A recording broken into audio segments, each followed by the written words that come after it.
தொடர்ந்து தொடர்பாக நம்மோடு பேசுவதற்காக அரசியல் விமர்சகர் TSS மணி அவர்கள் இணைப்பில் இருக்காங்க. சார் வணக்கம்.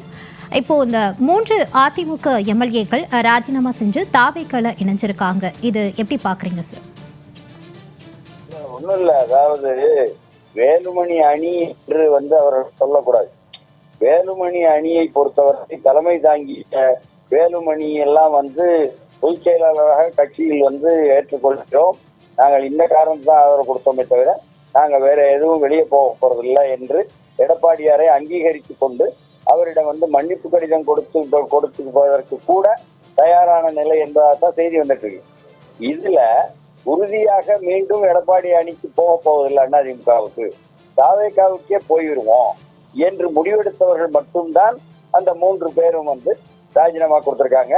அதன் மூலமாக அவர்களுடைய தொகுதிகளில் மீண்டும் இடைத்தேர்தல் நடக்கும்.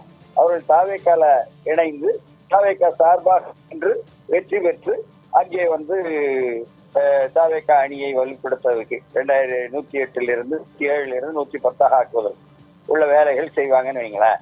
அதனால இடதுசாரிகள் சொல்லக்கூடிய அதிமுகக்காரர்கள் ஆதரவு கொடுத்தால் அவர்களை உள்ளே கொண்டு அமைச்சராக்க கூடாது என்று சொன்னது என்பதும்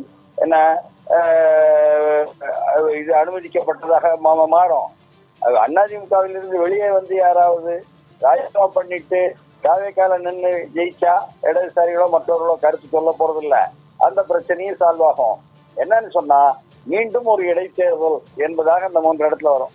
இப்படியாக ஒவ்வொன்றும் வந்துகிட்டு இருக்கோம். எங்கேருந்து தொடங்குதுன்னு கேட்டா முதல்லயே எடப்பாடியாரை நீங்க முழுமையா ஆதரிங்க என்று கேட்பதற்கு தாவேக்கா பக்கம் செய்யவில்லை என்பதும், எடப்பாடியாரும் நாங்கள் முழுமையாக 47 பேரும் ஆதரிக்கிறோம் என்று சொல்லி இருந்தால் பின்னால் இருந்து வெளியே இருந்து பிரச்சனைகள் சால்வ் ஆயிருக்கும். 2 பக்கமும் அப்படி செய்யல. அதுல பாஜகவினுடைய பங்கு என்பதாக இருக்கு. எடப்பாடியாரை அவருக்கு ஆசை காட்டி திமுக மூலமாக பாஜக திமுக மூலமாக இயங்கி இன்னைக்கு அம்பலமாயி போச்சு. மாணிக் தாக்கூர் கூட சொல்லிட்டாரு, ஆமா பாஜக இது பின்னால் இருந்து விளையாடிட்டாங்க, திமுக மூலமாக அதிமுகவை கொண்டு ஆட்சியில் அமர்த்துவது என்பதாக திட்டமிட்டாங்க. அதனாலதான் நாங்க உறுதியாக ஆதரிச்சோம் தாவேக்கா அரசாங்கத்தை, உள்ளே அமைச்சராக மாறினோம் என்பதெல்லாம் சொல்லிட்டாரு. அதனால இந்த அளவுக்கு எல்லாமே வெளிப்பட்டு விட்டது. அதே மாதிரி அவங்களும் கூட சொல்லிட்டாங்க. யாரு பாஜகவின் அகில இந்திய தலைமையும் சொல்லிருச்சு, இவங்க நமக்கு முதல்வருக்கு எதிரானவங்க, ராகுலுக்கு பின்னால் இருக்கக்கூடிய சக்திகள்லாம் எங்க அதானி மேல ஹிண்டர்பர்க் கொண்டு வந்தவங்க என்று நான் வழக்கமாக சொல்லிக் கொண்டிருக்கக்கூடிய செய்தியை அவங்களும் ஒத்துக்கிட்டாங்க. அப்போ அதானி RSS பாஜக சேர்ந்து திமுகவை கையாள்கிறது என்பதும் இப்பொழுது அம்பலமாகிவிட்டது.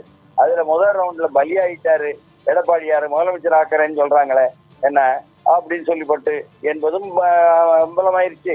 ஆனாலும் எது எப்படி இருந்தாலும் ஆட்சியில் அமர்ந்திருக்கக்கூடிய தாக்கா எப்படியும் தன்னை தக்க வைத்துக் கொள்வது என்பதை மீண்டும் மீண்டும் உறுதி செய்கிறார்கள் என்பதாகத்தான் ஆட்டத்துல கடைசி தாங்க பலன் உள்ளது என்பதாக போய் முடியும். இணைப்பில் உங்களோட கருத்துக்களை பகிர்ந்து கொண்டதுக்கு நன்றி சார்.